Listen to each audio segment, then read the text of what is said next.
Muy buenas noches, estamos en Dato Mata Relato, otro lunes analizando temas de economía y vinculados. ¿Cómo andás, Julieta? Muy buenas noches, María Noel, muy contenta de estar acá, ahora con 26 años. Te iba a decir, ¿tuviste de cumple? Estuve de cumple, la verdad que lo pasamos muy lindo. ¿Sí? Sí, después vamos a contar las anécdotas del viernes que estuvimos de cantarola. De festejo. Sí, María Noel no saben todos los karaoke que se cantó. No, lo que me faltaba a mí cantar acá, imagínate. Pero bueno, no vamos a decir más nada. Lo que pasó en mi cumple queda en mi cumple. Momentos Muy de buenos. esparcimiento. Exactamente. Bueno, estamos en otro lunes con dos temas bien interesantes. Así es, hoy tenemos un programa completito. Para los que dicen que la economía es tecnocracia, olvídate. Derribando mitos en ese sentido. Derribando mitos. Derribando mitos y capaz que cuando uno estudiaba o cuando empezaba en sus primeros pasos en la economía, no iba a imaginar que la economía terminaba siendo tan blanda. Sabés que cuando yo estudiaba, que estudiaba economía y estudiaba estadística, si no me ponían un pizarrón lleno de teoremas y de la parte estadística, me parecía que todo era muy fácil. Hasta que me crucé con la realidad y el mundo de la norma, el mundo de las personas, es muchísimo más complejo que resolver ecuaciones de varias variables. Tal cual. Es más, a veces si hubiese ecuaciones, variables y soluciones, hay muchas cosas que serían mucho más simples. Imagínate. Así que bueno, hoy les proponemos un programa con dos temas bien importantes. Para la primera parte le damos la bienvenida a Ismael Blanco, el doctor Ismael Blanco. Bienvenido, muchísimas gracias. Muchas gracias a ustedes por la invitación. Un Bueno, placer. Ismael acaba de terminar una obra que creo que le debe haber llegado muy de cerca, pero que a todos nos llega. Y es un tema que nosotros en este podcast de economía lo tenemos muy presente, que es el tema de los derechos humanos. Pero nada más y nada menos que una de las figuras más referentes que ha tenido este país en tema de derechos humanos y desde los temas legales que hacen a los derechos humanos, que en definitiva terminan siendo las condiciones básicas, que es Felipe Michelini. Uh-huh. Felipe, el fallecimiento de Felipe nos tomó a todos por sorpresa. Son innumerables los aportes que tiene Felipe desde la política y desde lo legal y desde lo técnico en lo que hace a la construcción de las instituciones de derechos humanos, al entendimiento y al plasmarlo en políticas complejas, en normativas y a la construcción política de los derechos humanos que desde la democracia esta parte ha sido fundamental y en particular desde toda su actividad política. Hace muy pocos días fue publicado el Estatuto de Roma, el libro póstumo de Felipe Michelini, una obra que Felipe dejó sin terminar y que el doctor Ismael Blanco tomó, que me imagino que debe haber sido muy sentido también. Totalmente. De poder terminar el trabajo de Felipe y que además toca un tema súper relevante en lo que es la construcción después a nivel de lo que son las normativas nacionales en derechos humanos. Felipe sin duda fue una figura que nos marcó a muchísimos defensores de los derechos humanos en las distintas generaciones y que entendemos nosotros que debe estar más presente que nunca en lo que son ahora el debate y la construcción de políticas públicas, en poder traer el concepto de derechos humanos en todas las dimensiones. Y el plano internacional de los derechos humanos y las convenciones son fundamentales. El Estatuto de Roma es de julio del 1998. Te pido, Ismael, por favor, que me corrijas, porque no es mi área y tuve que estudiar un poco para prepararme. Y es un estatuto que dispone la creación de una Corte Penal Internacional que pertenece como competencia sobre crímenes de genocidio, crímenes de lesa humanidad y crímenes de guerra. Exacto. No es solamente, según entiendo, la construcción de esa Corte Internacional, sino que la construcción de esa Corte Internacional crea una cantidad de conceptos y define una cantidad de criterios que después son determinantes en muchos de los procesos tremendos que hemos vivido, los presentes y los que se vienen a futuro. Entonces, el trabajo de Felipe de analizar el Estatuto de Roma, de aterrizar el Estatuto de Roma, y la verdad que a mí me emocionó mucho leerlo y me costó también. Tuve que buscar muchas...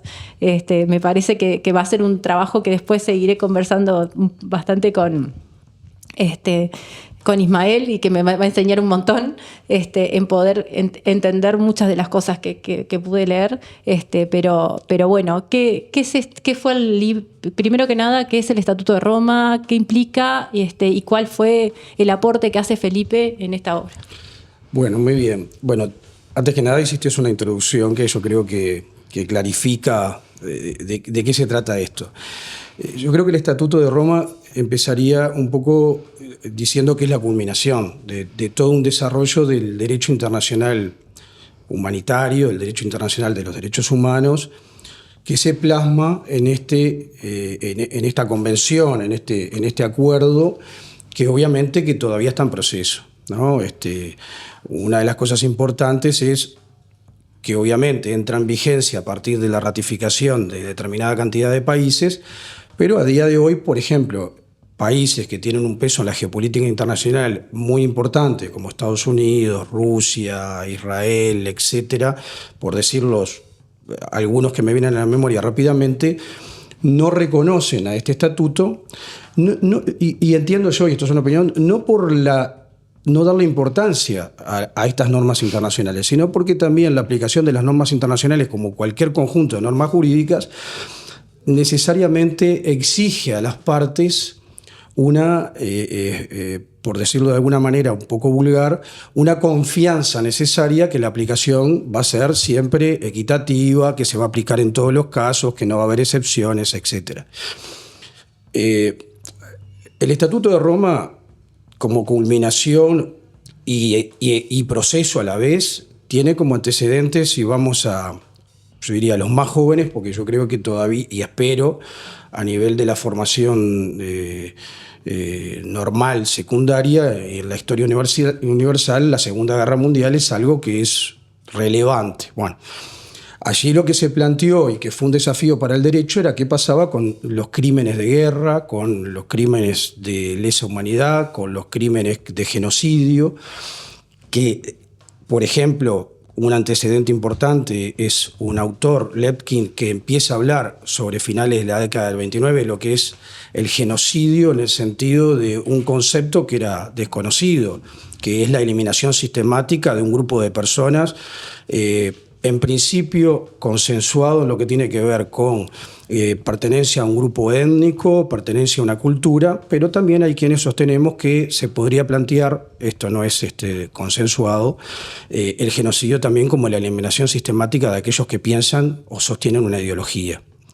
Por ejemplo, el juez Baltasar Garzón es uno de los que plantea que genocidio se dio en la Guerra Civil Española, más allá de que se puede plantear que los delitos que así se cometieron, que son de lesa humanidad sin lugar a dudas, no podrían caber en ese delito de genocidio porque había un componente ideológico y no un componente cultural o un componente racial o étnico, etc.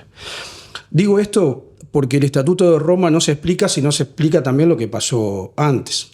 Es más, las normas internacionales, y más la de este tipo de características que tienen un contenido punitivo, ustedes saben que como principio general las normas penales, salvo que sean beneficiosas, son retroactivas, pero nunca las normas penales pueden ser retroactivas cuando se agregan delitos o algún tipo de tipo que no existía antes. Pero además, eso implicó una revolución en materia del derecho internacional, porque evidentemente no podían quedar impunes los crímenes de la Segunda Guerra Mundial, los crímenes de los nazis. Ahora, ¿cómo se juzgaba? El Estado alemán prácticamente no existía, había quedado absolutamente destruido por la propia decisión de sus dirigentes, en definitiva, de agredir, y bueno, la represalia que hubo, la respuesta, diría, la legítima defensa de los Estados aliados para la derrota del nazismo, y hubo que crear ahí un tribunal internacional. Y eso, si uno se pone como digamos, una especie de esclavo de la norma, que es un término que no corresponde utilizar en el derecho, ¿no? Pero un apegado al derecho estricto no podría haberlo juzgado nunca, porque se estaba creando un tribunal y se estaban creando delitos para castigar lo que se tenía que castigar. Digo esto porque también hace a la dificultad de poder entender el derecho internacional también, ¿no? Porque una cosa es la justicia. Súper compleja. Exactamente, porque una cosa es el principio de justicia, que nadie lo discute, más allá de que cada uno filosóficamente puede entender qué es justicia para uno, qué es justicia para otro. Para eso están los filósofos, que tienen distintas posiciones ideológicas, culturales, también influenciadas en ese sentido. pero que si uno se plantea ser apegado a cómo se tienen que expresar las normas, el derecho internacional, digamos, lo revoluciona.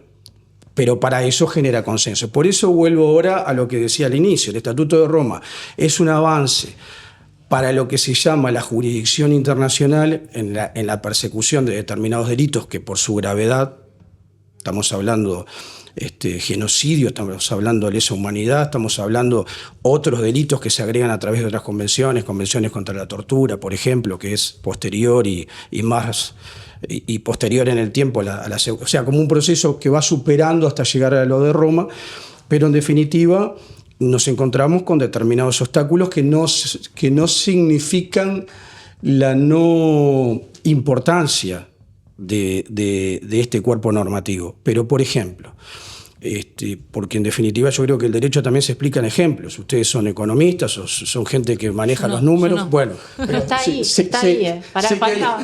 falta. Bueno, hay una impronta de pero es actriz. Bueno, y entonces cerca, ¿no?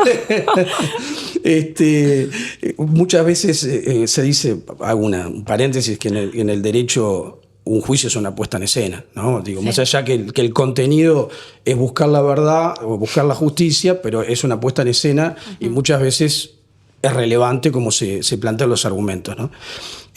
Pero ustedes me cortan cuando quieran, pero yo lo que quiero decir es lo siguiente. El Estatuto de Roma es un punto cúlmine en este desarrollo de las relaciones internacionales en la búsqueda de justicia para determinados delitos.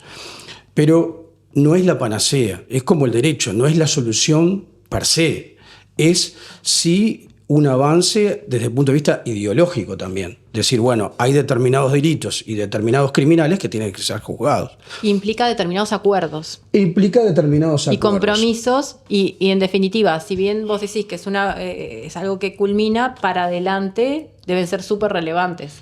Exactamente. Porque de alguna forma condicionan el accionar ante situaciones de guerra, ante situaciones de conflicto, ante situaciones que pueden ser posibles genocidios. Y me imagino que con el mundo que vivimos hoy debe ser como una herramienta, no sé, perdón, de formación profesional, que debe ser clave a la hora de cuando estamos en las situaciones que estamos. Exactamente. Que tenemos la guerra Rusia-Ucrania, que tenemos, bueno, podemos nombrar todas las situaciones que se están dando hoy, que son situaciones de conflicto donde hay también riesgos civiles enormes, ¿no? Bueno, por eso mismo también dentro de lo que aquí se castiga están los crímenes de guerra. Es decir, lo más terrible, porque muchas veces se dice que la guerra es una continuación de la política. Yo no estoy de acuerdo con eso. Yo creo que la guerra es la incapacidad de resolver los temas políticamente. Claro. Y en definitiva, ese concepto de que la guerra es una continuación de la política, en todo caso es una patología de la política expresada de la manera más perversa, porque además la guerra implica lo que ya sabemos. Los que sufren son los civiles, no son los que están preparados eventualmente, por decirlo de alguna manera, para esa situación. Pero lo que quería decir, y como bien plantea María, muchas veces este tipo de acuerdos, de estatutos, de convenciones disuaden, pero también tiene una crítica. Por ejemplo, Luis Moreno Campo, que todos lo conocen y lo recordarán como el fiscal asistente a Estracera en los juicios de la Junta, que también es un antecedente del Estatuto de Roma. Él, cuando se crea el Estatuto de Roma y empieza a funcionar, era él y 3 personas más para asistirlos. Es decir, empezaron de la nada. Luego de 10 años, la crítica que se le hace es que los únicos criminales que fueron juzgados eran criminales, valga la redundancia, pero que eran africanos. Eran personas, dictadores, genocidas africanos. Entonces también estaba la discusión hasta qué punto esta herramienta no se estaba aplicando en los lugares donde era mucho más fácil realizarlo. Entonces, el argumento, y cada uno ahí tiene su opinión, y yo creo que en el derecho, como en otras áreas del conocimiento, conformarse no es algo bueno, es, bueno, pero estamos empezando a juzgar. Digo esto porque también el derecho internacional tiene sus vaivenes. nosotros, por ejemplo, cuando analizamos las formas que se puede aplicar el estatuto, como ustedes lo habrán visto, primero los estados que lo reconocen, pero a su vez siempre se entiende que es complementario, porque el principio de soberanía a los efectos de juzgar a sus propios criminales es lo que se espera de cada estado. O sea, se espera que Uruguay juzgue a los criminales de lesa humanidad, lo mismo que Argentina. Bueno, cuando no se puede o cuando no se quiere, que es cualquiera de las dos posibilidades, porque muchas veces los propios dictadores o los propios genocidas se encargan en su salida al poder de... Pongo el ejemplo de Argentina, que para nosotros los uruguayos es mucho más sencillo de entenderlo. El juicio de las juntas marca un hito. Aparte, si ustedes vieron la película, habrán visto que tuvieron que resolver determinadas estrategias, no juzgar a todos los delitos, tratar de hacer una selección por lugar, por región, que abarquen las distintas armas, es decir, armas me refiero a las Fuerzas Armadas, para poder juzgar a todos los comandantes, es decir, hubo que armar una especie de macramé jurídico para llegar a eso. Y además se utilizó un mecanismo que yo creo que sería lo más conveniente para que también en el derecho uruguayo se avance, que es el juicio, y se perfeccione, se quiere, el juicio público y el juicio oral. Es decir, y de tal manera de que también toda la población se sienta comprometida, no como responsable, pero sí como testigo de lo que está ocurriendo. Tal cual. Exactamente. Entonces, y para hacerlo rápido, sabemos cómo terminó el juicio a las juntas, hubo castigo, obviamente que no fue las penas que pedían los fiscales, pero hubo castigos importantes, pero luego, ¿qué hubo? Hubo una ley de punto final, después hubo una ley de obediencia, el orden fue una ley de obediencia debida, una ley de punto final, y después hubo directamente los perdones que otorgó el Poder Ejecutivo a los efectos directamente de los que ya tenían responsabilidad y los que pudieran tenerla. En ese momento Argentina ya no quería juzgar. O sea, ya ahí no era que podía o no podía, no quería, había un renunciamiento. Luego, con un cambio de gobierno y a partir de también, yo diría, el peso que tenían los juristas penales, por decirlo de alguna manera, progresistas o comprometidos con los derechos humanos, dijeron, no, tenemos que volver la soberanía del Estado argentino a juzgar a nuestros criminales. ¿Por qué? Porque en ese ínter, cuando pasaba eso, se dio aquello que en España fue el juicio de Silingo, que era también un genocida argentino que a partir de un juicio que se da en España se da conocimiento de la forma, parte macabra y perversa de desaparecer a las personas. O, por ejemplo, cuando Baltasar Garzón no puede juzgar en España, pero juzga a Pinochet. ¿Por qué? Porque es una persona que comete determinados delitos tipificados de lesa humanidad y que además tiene una característica que no me quiero olvidar, que es importante en el derecho y que no se aplica es decir, el derecho es de aplicación obligatoria en las normas reconocidas, pero en todas las áreas hay plazos que son de caducidad o plazos de prescripción, es decir, en un momento que si el Estado por omisión o las partes no toman una iniciativa, el proceso precluye y no se pena solo porque no se hizo una acción durante el transcurso del tiempo. Bueno, estos delitos, y queda consagrado el Estatuto de Roma, y es un paso importantísimo que toma como base los juicios de Nuremberg y los juicios de Tokio, es que estos tipos de delitos no prescriben nunca. Claro.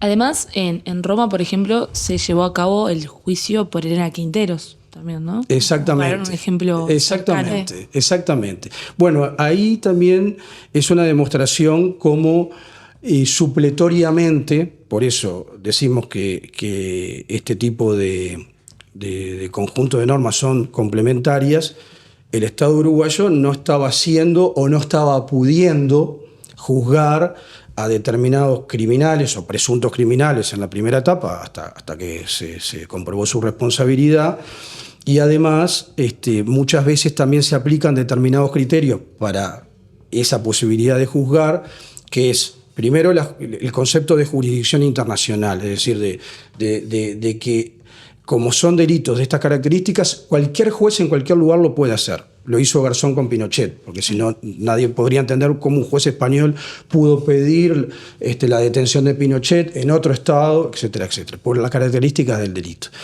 Pero en todo caso, y en el ejemplo que tú nos das, es cuando no se puede, o también cuando tiene que ver con, no recuerdo en este caso de Elena Quinteros, pero que se ha dado en otros casos, por la nacionalidad o de la víctima o del agresor.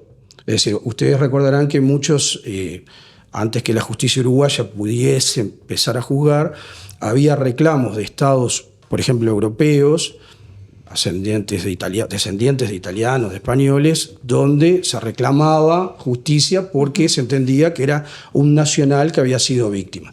Es decir, el derecho internacional lo que tiene a partir del Estatuto de Roma es una culminación de todos estos avances, si se quieren, como institutos, pero todavía le falta mucho camino a recorrer para demostrar que es un instrumento, digamos, eficaz para todos los eventualmente o presuntamente criminales o criminales impunes, por decirlo también de otra manera. Pongo un ejemplo, porque esto también es importante. El Estatuto de Roma tiene, obviamente, lo que se llama distintos orgánica, ¿no? Un presidente, vicepresidente, una asamblea de los estados que forman parte, que analizan las situaciones. Y obviamente que lo que es clave, por eso también muchas veces cuando se habla de la Corte Penal Internacional, lo que se ve mucho o lo que se vislumbra inmediatamente es la acción del fiscal. Es decir, no hay corte que tenga sentido si no hay un fiscal que persiga los delitos o un grupo de fiscales que persiga los delitos. Entonces, ¿a qué voy con esto? Que muchas veces la pregunta es, bueno, ¿pero qué pasa si un criminal o un presunto criminal no pertenece a ninguno de los estados que es reconocido? Sí. ¿No? Bueno, allí hay posibilidades también de que la Corte pueda asumir competencia, que es cuando el Consejo de Seguridad de las Naciones Unidas, ante determinada situación, por un conflicto bélico, etcétera, y que hay determinados elementos de contundencia o pruebas que dicen que allí se cometieron crímenes de guerra, de lesa humanidad, de genocidio, trate de darle competencia a la Corte. Bueno, el Consejo de Seguridad lo puede hacer. Pasó en el caso de Libia. Ahora, cuando uno ve los resultados, también es difícil separar lo político internacional o la geopolítica internacional de este tipo de temas. Te voy a hacer una pregunta más desde mi disciplina, digamos. El estatuto, al igual que otro tipo de terminan siendo instrumentos que permiten después juzgar o tomar posición, y para eso crean una determinada institucionalidad internacional que es la que actúa. Y toman un montón de definiciones. El estatuto, por ejemplo, incorpora el concepto de tortura, el concepto de esclavitud. Entonces, de alguna forma, al tener esa definición, es como decir, bueno, ante una situación, eso no es, ¿no? Marca un poco la frontera o el criterio de la evaluación para tomar una medida. Después se crea toda una institucionalidad atrás. En el siglo pasado se estaba acostumbrado, tú nombraste la Segunda Guerra Mundial, que se generaron determinados acuerdos, convenciones, estatutos, toda la gama esa, que en definitiva después dieron permanencia durante mucho tiempo a marcar un orden internacional, en definitiva, y se crearon esas instituciones y las diferentes naciones actuaban en esas instituciones y con determinado respeto. En un mundo donde la geopolítica cambia todo, donde cambian los centros de poder, nos pasa a nivel, y voy a hacer una comparación que capaz que queda muy burda, pero los acuerdos comerciales ya dejan de ser, o sea, ya no importa si hay un abuso de la norma, si hay competencia o no hay competencia, porque se dislocó totalmente el poder. Me daría la sensación de que en los temas legales, por más que uno habla de cosas que están como por arriba, porque cuando uno habla de derechos humanos, de genocidios, es como muy superior a lo que puede ser una cuestión comercial, económica, pero que terminan después vinculados, ¿no? Debería estar pasando lo mismo. Entonces, este tipo de entrenamiento, de herramientas terminan de alguna forma, no sé si perdiendo vigencia, o terminan siendo mucho menos eficaces en un contexto como el que vivimos actual, que cuando que si hubieran sido o si hubieran actuado hace 70 años, ¿no?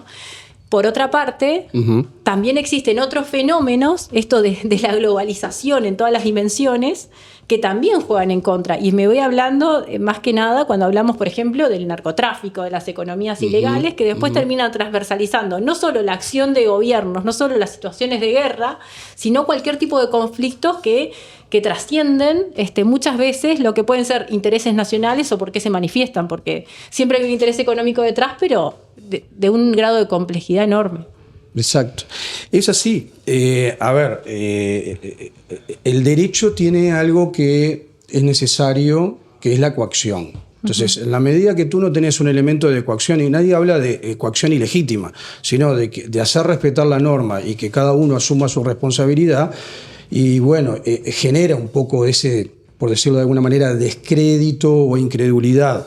Tú decías lo de los tratados comerciales. Bueno, si yo tengo un tratado comercial o un acuerdo comercial y veo que no se cumple o que se busca la forma o los resquicios. O como la incapacidad de actuar, porque si se sigue manteniendo determinada acción o determinada situación y el tratado no puede ponerle límites, no puede juzgarlo, no puede frenarlo, termina siendo inoperante. Yo lo hablo capaz de una visión más práctica que es la económica. Bueno, lo que pasa es que el derecho tiene también un sedimento fundamental que es la filosofía, ¿no? Claro. Es decir, y la filosofía intenta dar respuesta desde el punto de vista donde uno quiera pararse, en qué escuela, en qué visión del mundo, pero es algo que es permanente. O sea, y también muchas veces muy difícil de que uno termine diciendo hasta ahora se conquistó, se logró lo que yo me estoy planteando. Es decir, no deja de haber un concepto también, esto es una opinión mía, utópico, pero utópico en la medida de la visión que podía tener Tomás Moro, estamos hablando hace 500 años atrás, donde desde una sociedad muy cateta, conservadora, donde no existía ninguno de los derechos de los trabajadores, ni reconocido de los ciudadanos, ni Revolución Francesa, planteaba que había una sociedad y una forma de relacionarse distinta a la de la época. Si uno mira en trazos históricos gruesos, bueno, está más cerca esa utopía de Tomás Moro, y se lo dice alguien que no es un religioso, a ese planteo filosófico. Con lo que esto voy, porque también puede quedar esa sensación de impotencia, decir, bueno, pero tengo esto, tengo este mecanismo, sin embargo, tengo impunidad, ¿no? Claro. O no juzgo a todos los criminales. Pensemos esto. Ejemplos aberrantes, ¿no? Leopoldo II, que era un señor rey de Bélgica en el Congo, en un genocidio que nadie se acuerda, que se da a finales del siglo XIX, principios del siglo XX, exterminaron a 2 millones de nativos africanos. Y cuando se le quiso plantear algún tipo de responsabilidad, él dijo, bueno, yo en mi campo o en mi coto o en mi lugar mato a los animales que quiero. O sea, ni siquiera allí había por lo menos un concepto de lo que era la concepción de que es un ser humano, ¿no? Había personas que no eran consideradas ni siquiera humanas. Digo esto porque poco después el genocidio armenio. Entonces, que hoy, después de más de 100 años, 110 años prácticamente, no todos nadie lo discute, pero no todos los reconocen con el mismo énfasis, no todos los países han tenido legislación al respecto de reconocerlo, y hasta hace 15 años en la propia Turquía, que es el estado heredero del Imperio Otomano, era un delito mencionar que allí había ocurrido un genocidio. Entonces también eso nos habla de que el mundo tampoco corre parejo en todos lados. Lo que pasó al final de la Segunda Guerra Mundial, las barbaridades que allí ocurrieron y las potencias vencedoras llegaron a un consenso de que había que juzgarlo, y ahí el derecho, digamos, se impulsó, porque se debió crear una forma y herramientas y conceptos que venían siendo trabajados, pero de decir, estos delitos son perseguibles, imprescriptibles. Ahora, vivimos en un mundo también hoy actual.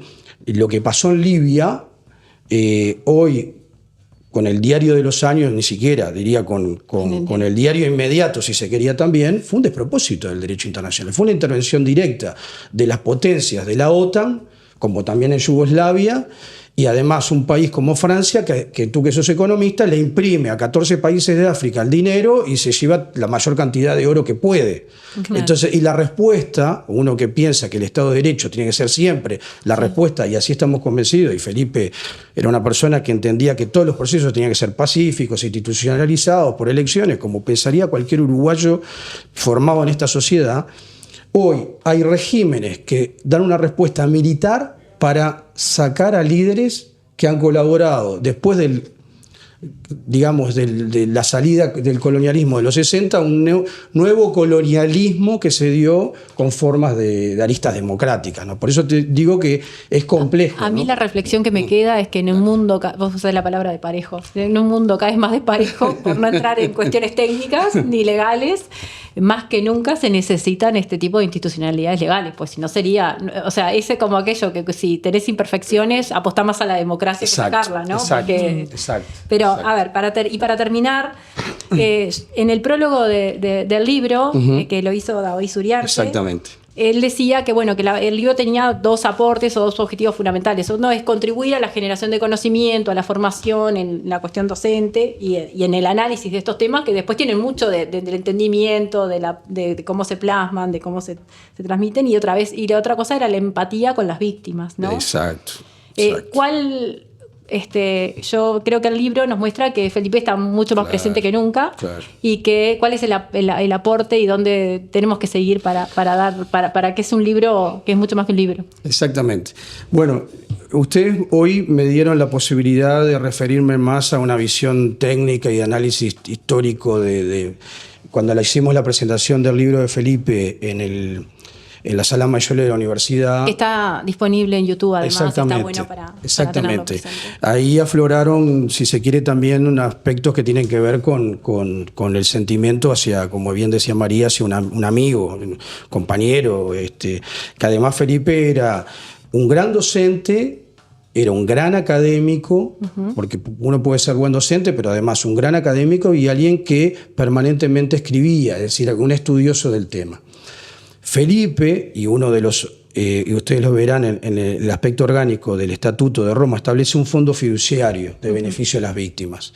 Felipe lo presidía, tanto es así que es una de las, yo diría, de las pocas personas donde hay una sala que lleva su nombre en la sede de La Haya, sí. En homenaje a Felipe, porque por todo lo que había hecho, pero a su vez por todo lo que implicó el trabajo en esta nueva etapa de estatuto y su dedicación, y eso tiene que ver también con su historia personal hacia las víctimas. Es decir, eso es algo que también el derecho moderno y el derecho que tiene que ver, inspirado en los derechos humanos, permanentemente subraya, y te agradezco la mención, que es primero las víctimas. Es decir, a nosotros nos puede interesar que haya castigo a los responsables, que haya juicios, que sean perseguibles, que haya consensos, que sea universal. Ahora, si hacemos todo eso y a las víctimas no las contenemos, no las reparamos en la medida de lo posible. Hay víctimas que, pongo el caso de los genocidios, genocidio armenio, ya esas víctimas directas, bueno, pero a los descendientes de ese genocidio, la memoria, el reconocimiento de lo que allí pasó, evidentemente también es una forma de estar con esas víctimas y reconocerlas. El fondo fiduciario se crea y con un aporte de los países que conforman el Estatuto de Roma, y que tiene que ver con la ayuda material necesaria, pero a su vez que tiene que ver también con todo tipo de contención a esas víctimas, hasta el hecho de poder darles las garantías necesarias y la tranquilidad para testificar, porque también no es fácil concurrir a un juicio, ustedes lo saben, en cualquier país del mundo, hasta el juicio más sencillo, que alguien tenga que ir y declarar, con todo lo que implica. Sí. No, imaginémonos en situaciones de genocidio, de crímenes de guerra, de lesa humanidad, de torturas, etc. Bueno, Felipe fue responsable de ese fondo fiduciario, y lo que hace el Estatuto de Roma es incorporar a las víctimas como parte de la centralidad del proceso. O sea, es un derecho penal distinto, que aspiramos además a que el derecho penal nacional también sea así. digamos, se ha avanzado, quizá no al ritmo que nosotros queremos, que no sea solo castigar al responsable, sino cómo contenemos y reparamos a las víctimas, cuando hay formas que se pueden reparar de distinto tipo. Es muy importante eso que subrayás. Muchísimas gracias, Ismael, por venir. Te pido disculpas porque capaz que no llegué a abarcar lo que se requería. Me faltó el perfil capaz para hacerlo, pero no queríamos dejar pasar este programa sin tener el tema presente, porque también para pensar en derechos hay que pensar en recursos. Exactamente, y espero que haya sido claro lo que expuse ante el planteo de ustedes. Muchísimas gracias por venir. Gracias.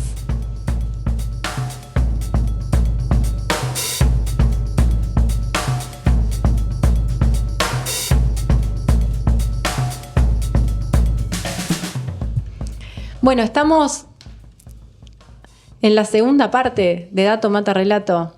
Así es. Estamos con el tema del momento, Juli. Sí, estamos con el tema de moda. Que es, bueno, es una moda De que moda ojalá del que se momento. mantenga, que sea un tema del momento. Que y no sea solo una moda, no puede ser una moda. No, tiene que ser una segunda revolución ballista del Estado, histórica, de las dinámicas y los derechos laborales de todas y todos los uruguayos. Mirá cómo estás. Me está preocupando. ¿Cómo, Pau? ¿Te está preocupando? Si mencionas el vallismo así, significa que los 26 te pegaron. ¿Viste? Siempre es 26, dicen por ahí. ¿Sí? Nosotros con el 26 le tendríamos que jugar, porque después del lío que hicimos este año. Escuchame. Bueno, pero vamos a hablar de este Presenta. tema, que es un temón, la verdad. Un tema que en un año no solamente se puso de moda, como decís vos, se instaló y vino para quedarse. El tema es cómo se va a quedar. ¿De qué vamos a estar hablando? Vamos a estar hablando de la reducción de la jornada laboral. Para eso tenemos de invitado a Pablo Blayar. Bienvenido. Muchas gracias. Bueno, Pablo es uno de los integrantes del equipo técnico que trabajó en la investigación que se presentó la semana pasada en el PIT-CNT del proyecto Saberes en Acción, un proyecto muy integral, muy abarcativo que está desarrollando el PIT-CNT, el Instituto Cuesta Duarte, con un equipo grande de técnicos, para estudiar la realidad de los sectores industriales, el desafío de la jornada laboral y trabajar fuertemente con los sindicatos de distintos sectores. No sé si estoy haciendo la presentación más clara, más estructurada del proyecto, pero como tuve la suerte y la oportunidad de ser parte, bueno, estamos en pleno cierre del proceso de investigación. Lo bueno de este trabajo de investigación, que es Saberes en Acción, es que es un proyecto, como yo decía, muy integral, muy abarcativo, donde se trabaja a nivel de todos los sectores industriales en investigar, en analizar las diferentes cadenas del valor, en tomar temas de relevancia, como es esto de la reducción de la jornada laboral, en analizar qué implica, cuáles son los antecedentes, cuáles son los posibles impactos que podría tener, por dónde se debe transitar en esto de la reducción de la jornada laboral. Y es un trabajo que genera un acumulado que no es menor porque se trabaja con los actores directamente, en particular con todos los sectores y los sindicatos que están involucrados. La verdad que me parece que además no va a terminar, va a ser un proceso que va a continuar y que tiene una fuerte... pone un tema que es importante, que es como también el PIT-CNT se ha puesto por dentro el trabajo de investigación de temas de actualidad que tienen que ser parte de cómo incorporarlos en las plataformas y en las necesidades de pensar no solamente el mundo del trabajo, sino el mundo empresarial, de la economía y de los procesos industriales. Si mal no recordamos, la reducción de la jornada laboral y la disminución del tiempo destinado al trabajo remunerado fue planteado en el discurso del 1 de mayo, hace un poco más de un año, por el presidente del PIT-CNT. Y a partir de ahí se generó un debate notable, ¿no? A favor, en contra, pero ahora está instalado no solamente en los distintos sectores, sino que se está estudiando y está plasmado también en la campaña política y en forma no solo exclusiva de algunos partidos, sino que está transversalizando. Así que, bueno, bienvenido, Pablo, muchas gracias. Muchas gracias por la invitación y es un gusto poder estar acá y conversar un poco de los resultados a los que hemos llegado en esta Fue impresionante la investigación. presentación, ¿no? estaba estaba repleto, repleto de gente, aparte de la sala esa que es grande, Sí. y que yo no pude participar, me dio mucha pena, pero mirando un poco los videos y las imágenes fue bien interesante porque había mucha gente. Mucha gente y de distintos lados. Sí, o sea, de había distintos lados. desde trabajadores, gente del ministerio, De la política, gente de la universidad. También había estudiantes, por lo que tengo entendido, de relaciones laborales, de la carrera de Derecho. ¿Qué implicó la investigación? La investigación muestra que en realidad es un tema que tiene que estar presente en la agenda, que tiene que estar presente como parte fundamental de la negociación colectiva, pero que requiere un nivel de conocimiento en profundidad, no solo de lo que es y lo que implica, de los antecedentes, sino cómo sería su aplicación en la realidad del Uruguay a nivel de la economía, de los sectores productivos, de la realidad legal, de la realidad de la negociación colectiva. Sí. ¿Qué implica la reducción de la jornada laboral y por dónde fue el proyecto?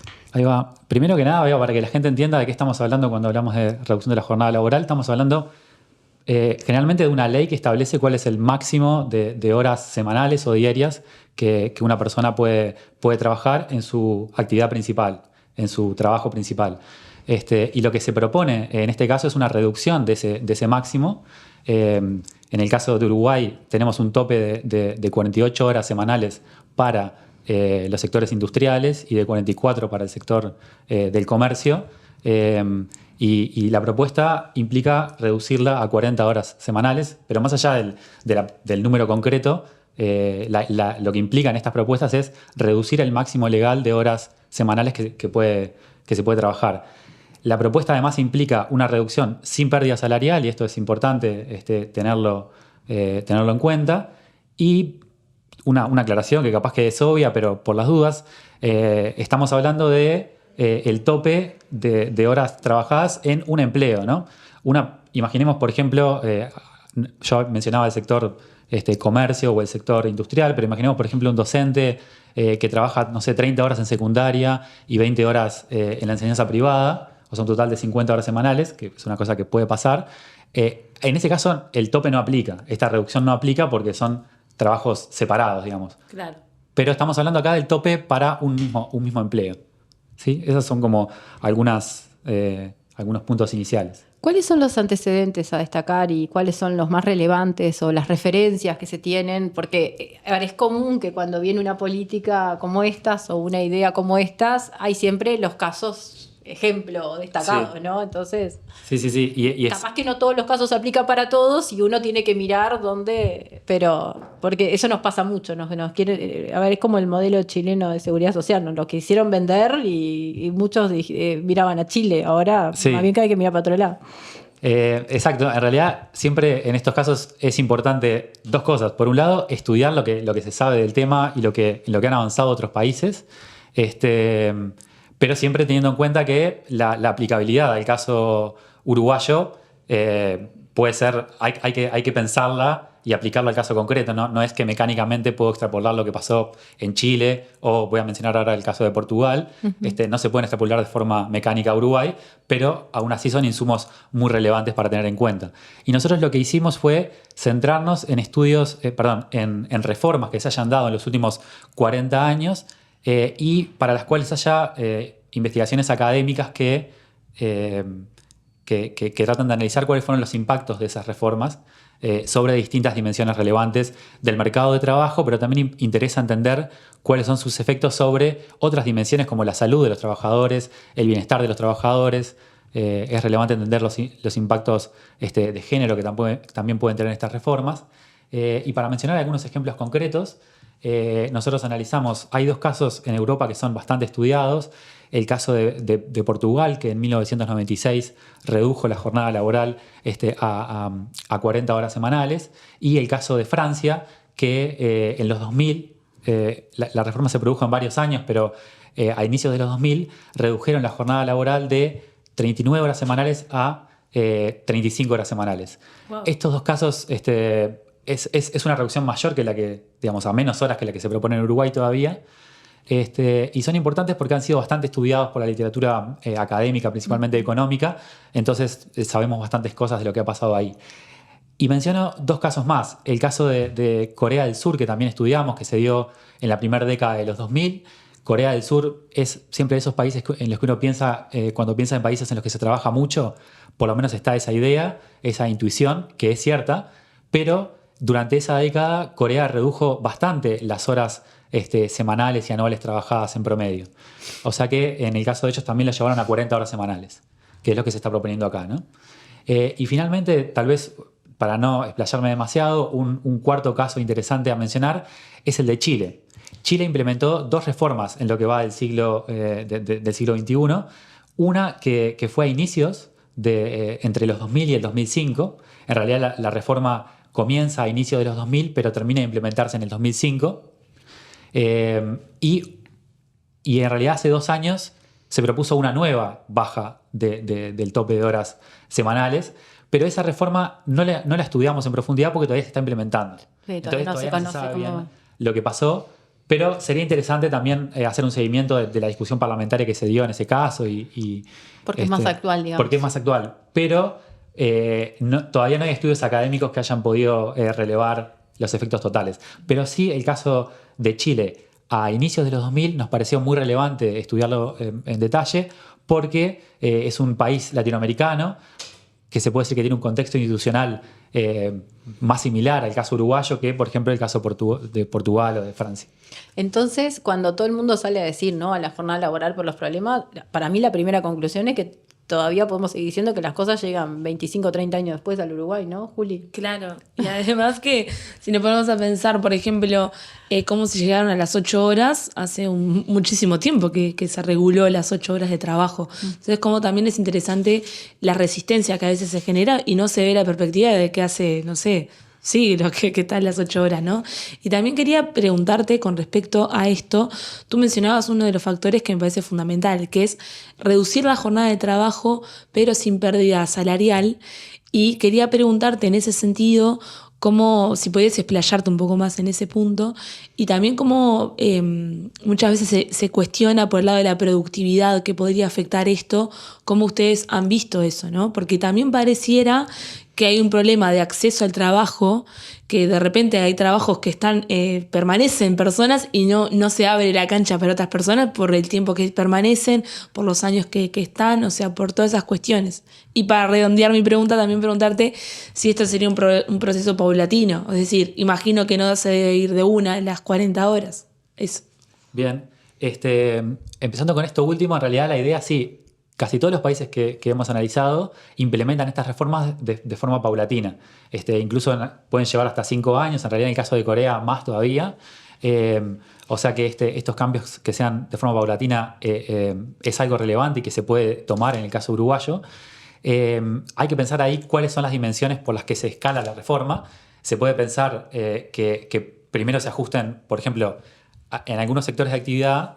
La propuesta del PIT-CNT implica que se pase de 48 a 40 horas.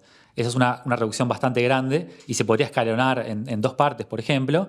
Pero también se pueden pensar en escalonamientos que tengan que ver con el tamaño de las empresas, porque hay que pensar que las empresas más pequeñas podrían tener más dificultades para llevar a cabo estas reformas, porque esto implica, obviamente, en algunos casos, reorganizar los procesos productivos y también implica cierto costo para las empresas, porque estamos hablando de reducir la jornada laboral sin pérdida salarial, y ahí para muchas empresas esto puede implicar un costo y podemos pensar en escalonarlo según el tamaño de la empresa o sectores de actividad, o según sector de actividad también. Pero una cosa relevante es que este escalonamiento y esta transición debería hacerse, pero debería estar acotada en el tiempo de una forma razonable. Cuento una anécdota nomás del caso francés, que la reforma se pensó y se extendió por más de un periodo de gobierno. La reforma original fue planteada por el Partido Socialista francés, que ganó las elecciones, empieza a discutir el tema y plantea una transición que al final del día iba a durar como 7 años, y en el medio cambia el gobierno y no se termina de aplicar nunca la reforma en su totalidad.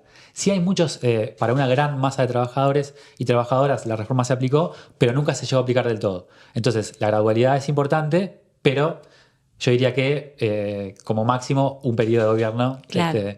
está bien. Y en el caso de Francia en especial, por la cantidad de años, cuando no se aplica en un gobierno, después si se cambia, tenés 7 años para atrás. Exacto. Y lo otro importante es también, volviendo al caso de Chile, lo que sucedió ahí es que se dio una transición. Bueno, ahí tenés más corto el plazo. Que fue, Ahí tenés 4. que fue iba a ser de 4 años, si no recuerdo mal. Se iba a terminar de implementar en el 2005 y se implementó efectivamente en el 2005, pero lo que sucedió es que luego, cuando se estudia el caso, lo que se ve es que la mayoría de las empresas se terminan ajustando en el último año, ¿sí? O sea que no era tan necesario un periodo de transición tan largo. Claro. Eso es difícil siempre de antemano de saberlo, pero insisto en estudiar la evidencia internacional para ver de que es necesaria una transición, pero que no tiene que ser demasiado larga. Esa era una parte de la pregunta. Sí. Déjame recordar... el tema de la productividad y también el tema de la pérdida de salario, o sea, que se reduzca pero sin perder, y cómo puede afectar eso para la productividad, digamos. Parece que es un tema a veces que se analiza por separado, pero en realidad hay hoy el mundo del trabajo, y un poco reforzando lo que dice Julieta, hay como muchos fenómenos a la vez que de alguna forma deberían empezar a pensarse en forma conjunta. Uno es esto de la reducción de la jornada laboral como una línea donde ya está plasmada en el mundo, ¿no? No podemos... Después otro que tiene que ver con la productividad, y productividad me voy directamente a la innovación y a la transformación digital, a la inteligencia artificial y a todos estos cambios, sin ni que hablar de los temas fiscales, pero también de los nuevos fenómenos laborales en los cuales se dan en paralelo, ¿no? De como es un poco las nuevas relaciones laborales, el teletrabajo, los nuevos vínculos laborales el trabajo de plataformas, ¿no? Sí, totalmente. Ahí ese es un tema que también relevamos la literatura que hay y en realidad lo que sucede es, teóricamente, la reducción de la jornada laboral puede generar mejoras, incrementos de la productividad en principio o no, depende de varios factores y depende de los sectores específicos. Ahí no hay tantos estudios que analicen. Es muy difícil analizar para una economía en su conjunto los efectos sobre la productividad y decir la productividad mejoró por la reducción de la jornada laboral. Encontramos sí algunas investigaciones para sectores específicos o empresas específicas, y lo que se ve en general es que estos cambios generan o bien incrementos de la productividad o bien que la productividad se mantiene. En ningún caso se generan efectos negativos en la productividad.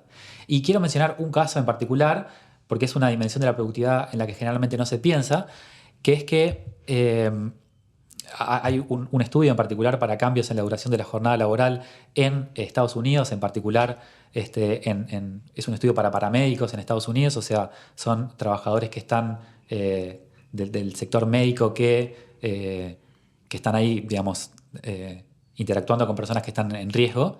Y lo que se observa es que cuando se reduce la jornada laboral en estos trabajadores de la salud, estos trabajadores y trabajadoras tienden a cometer menos errores graves sobre el final de la jornada laboral.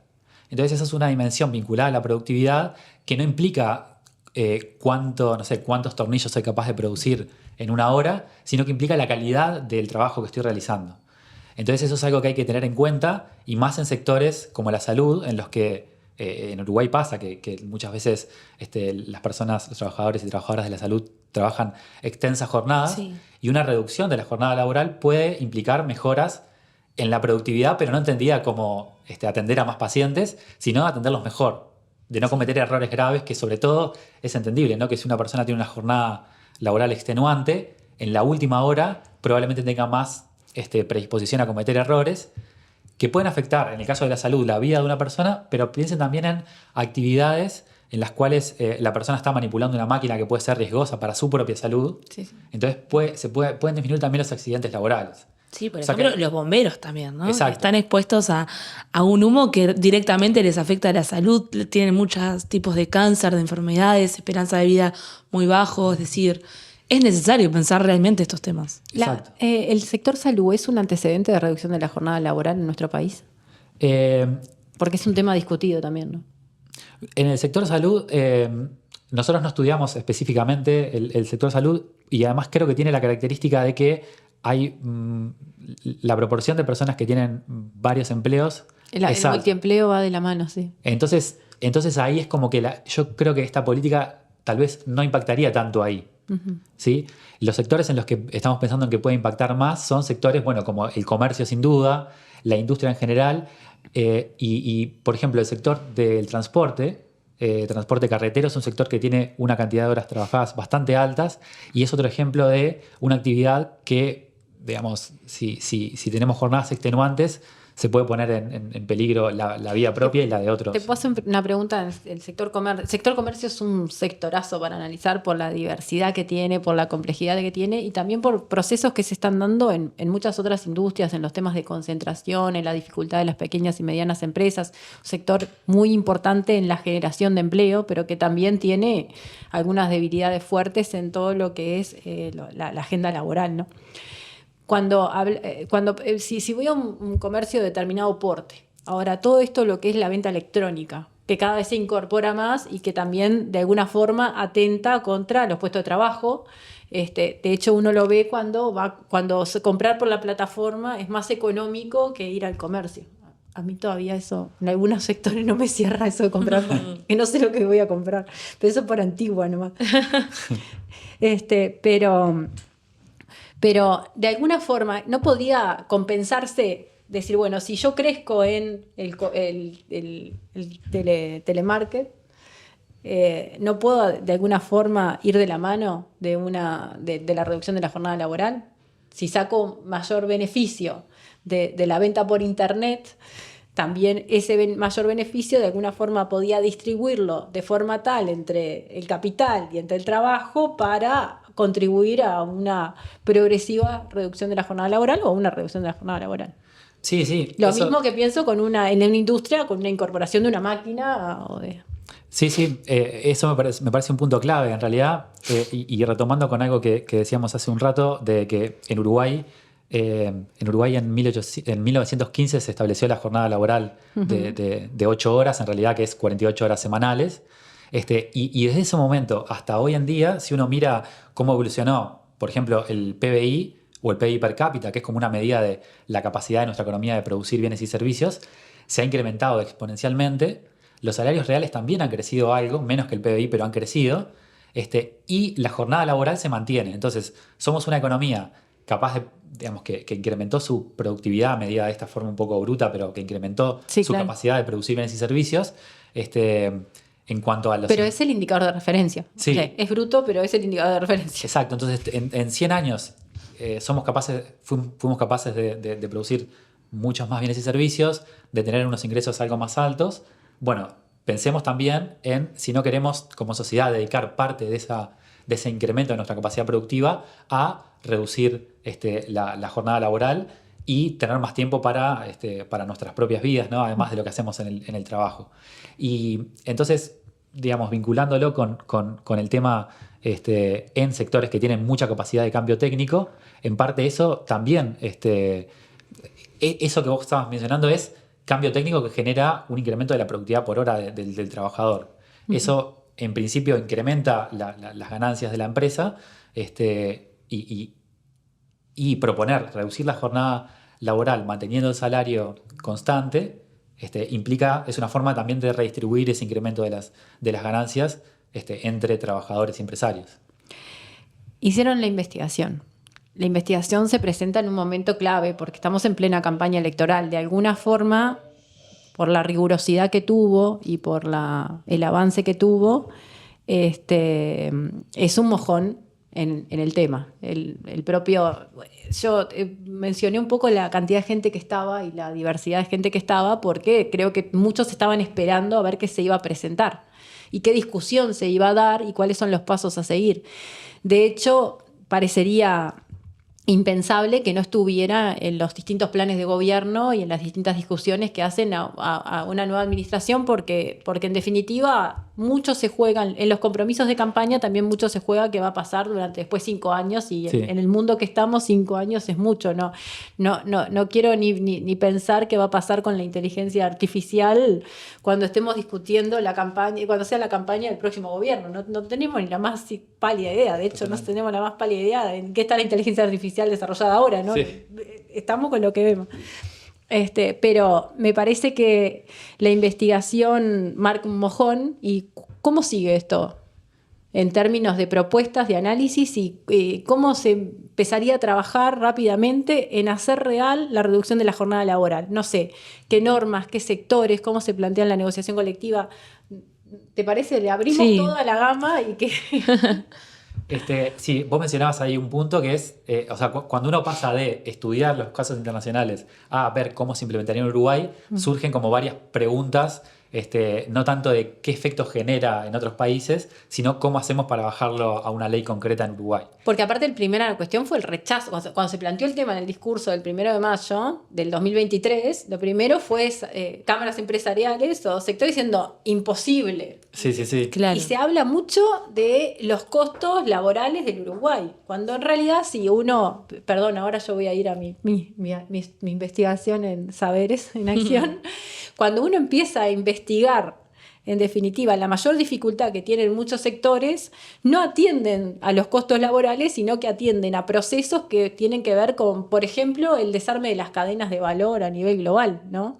Nosotros estudiamos cadenas de valor, pero tenemos dificultades en poder concretar lo que es una cadena de valor, porque la mayoría de los sectores, y acá es el sector industrial, pero el comercio le pasa y los servicios le pasa, están atados a procesos de cadenas globales, de fondos globales, de extranjerización, de concentración, que muchas veces el planteo son bienes, se instalan, compran y después cierran, ¿no? Y uno empieza a mirar de la cantidad de cosas que uno produce, que a veces son empresas instaladas en Uruguay, que está consumiendo cosas que se terminan produciendo en Paraguay. Claro. Y después te voy a poner unos ejemplos que descubrí que son notables. Nunca me hubiera pensado que algo tan sencillo es... Entonces cuando te analizas dicen, no, el tema de los costos, el tema de la tecnología, vos decís, para comer un pan. Pero se da eso y es increíble, ¿no? Claro. Entonces, bueno, un poco abrir la agenda a decir eso, cómo seguimos, porque por ahora es un titular, lo ve mucho hablar, pero... Sí, a mí me parece que hay como algunos puntos para pensar. El primero de ellos es cómo combinamos esto que nosotros lo estamos pensando como una ley que rija para toda la economía, cómo combinamos esto con la institucionalidad que hoy en día hay en cuanto al mercado laboral en Uruguay, que básicamente son los consejos de salarios y la negociación colectiva. O sea, Uruguay ha construido una fortaleza bastante grande en cuanto a su esquema de negociación colectiva, que incluso, digamos, durante este gobierno, por más que uno pueda criticar un montón de cosas, se ha mantenido, y también por el peso que tienen, por el poder que tienen los trabajadores en sí, no solamente... Pero digo, han pasado los gobiernos frente amplistas, el gobierno de coalición ahora, y la institucionalidad de los consejos de salarios se mantiene y está fuerte. Aunque se modificó la ley, ¿no? Aunque se modifica, pero la negociación colectiva está ahí. Entonces, es importante utilizarla como forma de que se negocie cómo se puedan implementar en cada lugar de trabajo y en cada sector de actividad esta reducción. Porque una cosa importante además es que, como mencionamos anteriormente, estas reducciones de la jornada laboral pueden implicar que algunas empresas tengan que reorganizar su proceso productivo. Claro. Entonces, ¿cómo se va a dar eso? Bueno, eso no lo puede reglamentar al detalle la ley. Entonces ahí es importante que exista la negociación colectiva a nivel de rama y a nivel de empresa, para que cuando se discuta cómo reorganizar los procesos productivos, no termine pasando, por ejemplo, que de parte de los empresarios se les exija a los trabajadores solamente un incremento de su esfuerzo por hora. Como que digan, vos ahora pasás de trabajar 6 días a la semana a trabajar 6, entonces yo te pido que te esfuerces el doble. Claro. Para que eso no pase, es importante la negociación colectiva. Pero la pérdida de salario, digamos, estaría, digamos, prohibida, por así decirlo, aunque se negocie en la negociación colectiva cada sector. Eso es algo que nosotros entendemos que debería estar en la ley. En la ley, ¿sí? Y es algo yo diría que en todas las experiencias que analizamos es algo que siempre se hace, ¿sí? Entonces, por ese lado, no habría mayores inconvenientes. Obviamente que siempre está el tema después de que se cumpla la ley. Está el tema de qué repercusiones puede tener esto sobre la informalidad. Pero en principio, claro, para los trabajadores y trabajadoras que están en la formalidad, con que eso esté por ley, ya debería ser suficiente. Y eso es una cosa clave, que sea sin pérdida de salario. Otra dimensión relevante para la implementación es lo que hablaba hoy de la gradualidad.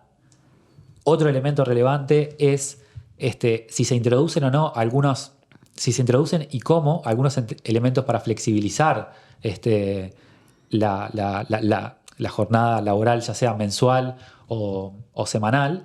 Y acá veíamos, por ejemplo, que en el caso chileno de inicio de los 2000, la ley daba un gran margen para flexibilizar el horario laboral y, por ejemplo, computar, las 44 horas, no a nivel, que se cuentan las 44 horas no a nivel semanal, sino a nivel de mes o incluso a nivel de semestre. Eso hay que mirarlo con bastante cuidado, porque una excesiva flexibilidad puede terminar atentando contra los propios trabajadores y trabajadoras. Entonces, digamos, en principio la idea es muy buena, es importante cómo queda plasmada en la ley, ¿sí? Y por último, otra dimensión que está arriba de la mesa es si el Estado debería combinar esto, ya sea con alguna otra política o bien, por ejemplo, alguna política de formación para algunos sectores de trabajadores, o si debería apoyar de alguna forma a algunas empresas. Hay países que han implementado esto, reducciones de la jornada laboral legal en conjunto con algunos incentivos fiscales a las empresas, que en realidad las empresas, digamos, esto implica un costo para las empresas,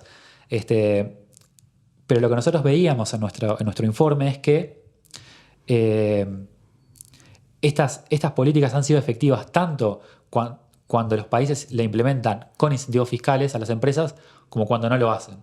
Entonces lo que nosotros pensamos es que en un contexto en el que Uruguay está, digamos, con unas cuentas públicas que un poco comprometidas, tal vez no sea el mejor uso para los recursos públicos combinar esta reducción de la jornada laboral con deducciones fiscales para las empresas. Pero es algo que está en el debate. Claro. Digamos, es algo que hay que verlo bien. Tal vez es algo que se pueda pensar para algunos sectores en particular o para empresas muy pequeñas, por ejemplo. Pero bueno, esos son algunos de los elementos que hay que pensar cuando uno baja esto a tierra. Bueno, estamos llegando al final. Wow. Nos dejaste un montón de temas abiertos. Muchísimas gracias, Pablo, por venir. Muchas gracias. La idea un poco va a seguir conversando de estos temas. Tenemos un montón de compañeros también para seguir intercambiando. Sí. Y bueno, está abierto acá cada vez que tengamos un avance para poder seguir intercambiando y poder compartir un poco las investigaciones, los testimonios, los aportes, la realidad de los sectores. Sí, además quería como reflexionar que incluso la relevancia que el PIT-CNT sea quien esté llevando adelante esto, ¿no? Uh-huh. Que me parece fundamental porque creo que es muy consecuente con su historia y con el rol que tiene con las políticas del país. Sí, totalmente. Es muy importante que haya puesto esto en el debate público y ahora hay que dar el debate y ver que esto pueda concretarse. Buenísimo. Bueno, muchas gracias, Pablo. Muchas gracias a ustedes. Bueno, llegamos al final. Nos vemos el próximo lunes. Esto fue Dato Mata Relato. Nos vemos a las 20 horas acá en Caras y Caretas TV. Chao.